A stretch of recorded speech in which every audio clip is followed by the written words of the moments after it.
ಹಾವೇರಿಯ ವರದಾ ನದಿಯಲ್ಲಿ ಬಂಗಾರದ ರಾಶಿ ಸಿಕ್ತಿದೆಯಂತೆ. ಹೀಗಾಗಿಯೇ ನೆತ್ತಿ ಸುಡೋ ಬಿಸಿಲನ್ನು ಲೆಕ್ಕಿಸದೆ ಜನ ನದಿ ನೀರಲ್ಲಿ ಚಿನ್ನಕ್ಕೆ ಹುಡುಕಾಟ ಶುರು ಮಾಡಿದ್ದಾರೆ. ಕೇಳೋದಕ್ಕೆ ಅಚ್ಚರಿ ಅನ್ಸಿದ್ರು ಇದೇ ಸತ್ಯ. ಕಪ್ಪು ಮಣ್ಣಲ್ಲಿ ನಾನಾ ಥರ ಬರುತ್ತೆ. ಅಂದಾಜು ಒಂದು ದಿನಕ್ಕೆ 200 ರಿಂದ 300 ರೂಪಾಯಿ ಸಿಗುತ್ತೆ.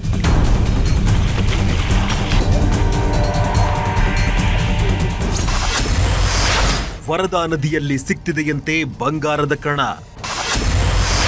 ಬೇಸಿಗೆಯ ಬೆಂಕಿಯ ಮಧ್ಯೆ ಬಂಗಾರದ ಬೇಟೆ. ಬಂಗಾರ ಭಾರತೀಯರ ಪಾಲಿಗೆ ಗಗನಕುಸುಮ.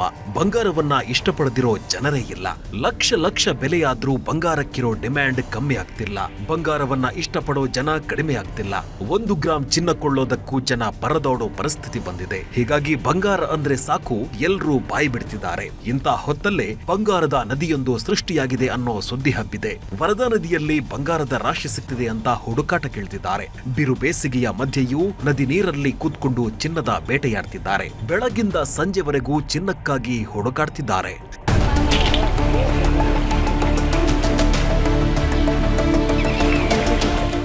ಚಿನ್ನ ಅನ್ನೋದು ಬರೀ ಆಭರಣವಲ್ಲ, ಅಲಂಕಾರಿಕ ವಸ್ತುವೂ ಅಲ್ಲ. ಇದೊಂದು ಸುರಕ್ಷಿತ ಹೂಡಿಕೆ, ಸಂಪತ್ತು, ಕಷ್ಟಕಾಲಕ್ಕೆ ಆಗುವ ಆಪತ್ ಬಾಂಧವ. ಹೀಗಾಗಿಯೇ ಜನ ಚಿನ್ನದ ಮೇಲೆ ಈ ಪರಿ ಮೋಹ ಬೆಳೆಸ್ಕೊಂಡಿರೋದು. ಬಡವರು ಚಿನ್ನವನ್ನ ಕೊಳ್ಳೋದು ಕನಸಿನ ಮಾತಾಗಿರೋ ಹೊತ್ತಲ್ಲಿ ನದಿಯಲ್ಲಿ ಚಿನ್ನ ಸಿಕ್ತಿದೆ ಅನ್ನೋ ಸುದ್ದಿ ಬಿರುಗಾಳಿಯಂತೆ ಹಬ್ತಿದೆ. ಇದಕ್ಕೆ ಸಾಕ್ಷಿಯೇ ಈ ದೃಶ್ಯಗಳು. ನೀರಲ್ಲಿ ನಿಂತ್ಕೊಂಡು ಇಡೀ ನದಿಯನ್ನೇ ಜಾಲಾಡ್ತಿದ್ದಾರೆ.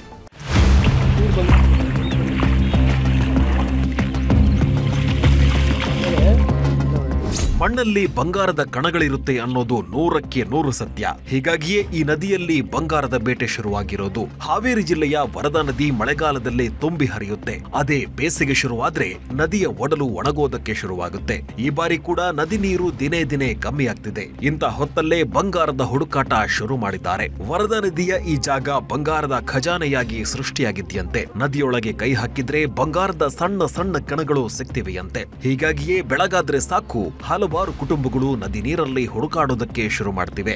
ಕಪ್ಪು ಮಣ್ಣಲ್ಲಿ ನಾನಾ ಥರ ಬರುತ್ತೆ. ಅದನ್ನು ತೆಗೆದು ತಗೊಂಡೋಗಿ ಅಂಗಡಿ ಕೊಟ್ಟಾಗ ಅದನ್ನೇ ಬೇರೆ ಬೇರೆ ತೆಗಿತಾರೆ. ತೆಗೆದಾಗ ಅದರಲ್ಲಿ ಉಂಗುರಕ್ಕೆ ಇಡೋಕ್ಕೂ ಬರುತ್ತೆ, ಆಮೇಲೆ ಪಾಲಿಶ್ ಮಾಡೋಕ್ಕೂ ಬರುತ್ತೆ. ಆಮೇಲೆ ಅದರಲ್ಲಿ ಬರುತ್ತಲ್ಲ ಕಪ್ಪು, ಭಾಳ ಕಪ್ಪು ಬರುತ್ತೆ. ಅದನ್ನು ಅರ್ಕಿಡ್ತಾರೆ ಒಳಗೆ, ಅದ್ರ ಒಳಗಿಡೋದು. ಶಿವಮೊಗ್ಗದಿಂದ ವಲಸೆ ಬಂದಿರೋ ಇರ್ಲರ್ ಸಮುದಾಯ ವರದಾ ನದಿ ಬುಡದಲ್ಲಿ ಬೀಡು ಬಿಟ್ಟಿದೆ. ಪಾತ್ರೆ ಹಾಗೂ ಸಣ್ಣ ಉಪಕರಣಗಳನ್ನ ಬಳಸಿಕೊಂಡು ಮರಳು ಮತ್ತು ಮಣ್ಣನ್ನ ಬೇರ್ಪಡಿಸ್ತಾರೆ. ನಂತರ ಕೊನೆಯಲ್ಲಿ ಉಳಿಯುವ ಬಂಗಾರದ ಕಣಗಳನ್ನ ಸಂಗ್ರಹಿಸ್ತಾರೆ. ಇದು ಅಷ್ಟು ಸುಲಭದ ಕೆಲಸವಲ್ಲ. ದಿನವಿಡೀ ನೀರಲ್ಲೇ ನಿಂತು ಕೆಲಸ ಮಾಡಬೇಕು. ಅವ್ರ ಹತ್ರ ತಗೊಂಡೋಗಿ ಕೊಟ್ರೆ ಅದು ಇಷ್ಟ ಅಂತ ಇದು ಮಾಡ್ತಾರೆ ಅವರು. ನಮಗೆ ಅದು ಗೊತ್ತಾಗಲ್ಲ. ಹೋಗಿ ಕಪ್ಪು ಮಣ್ಣು ತಗೊಂಡೋಗಿ ಕೊಟ್ರೆ ಅವರೇ ಬೇರೆ ಇರ್ತಾರೆ, ಅದನ್ನ ಇದು ಮಾಡ್ತಾರೆ. ಅದರಲ್ಲಿ ಅವ್ರು ರೇಟ್ ಕೊಟ್ಟಾಗ ಅಷ್ಟೇ, ಈ ರೇಟ್ ಅಂತ ಹೇಳಲ್ಲ ಅವರು. ಅಂದಾಜು ಒಂದು ದಿನಕ್ಕೆ 200 ರಿಂದ 300 ರೂಪಾಯಿ ಸಿಗುತ್ತೆ. ಕಡಿಮೆ ಅಂದ್ರೆ 300 ರೂಪಾಯಿ ಅಂತ ಒಂದು ದಿನಕ್ಕೆ. ಆ ಲೆಕ್ಕದಲ್ಲಿ 300 ರೂಪಾಯಿ ಅಂತ ಗ್ಯಾರಂಟಿ. ನಿಜಕ್ಕೂ ಬಂಗಾರ ಸಿಕ್ತಿದ್ಯೋ ಇಲ್ವೋ ಇವರಿಗೆ ಗೊತ್ತು. ಆದ್ರೆ ಬಂಗಾರ ಸಿಕ್ಕಿದೆ ಅಂತಾನೆ ಹುಡುಕಾಡ್ತಿದ್ದಾರೆ. ಹೀಗಾಗಿ ವರದಾ ನದಿಯತ್ತ ಎಲ್ಲರೂ ಕಣ್ಣರಳಿಸಿ ನೋಡ್ತಿದ್ದಾರೆ. ನಾಗರಾಜ್ ಮಾಕಾಪೂರು, ನ್ಯೂಸ್ 18 ಹಾವೇರಿ.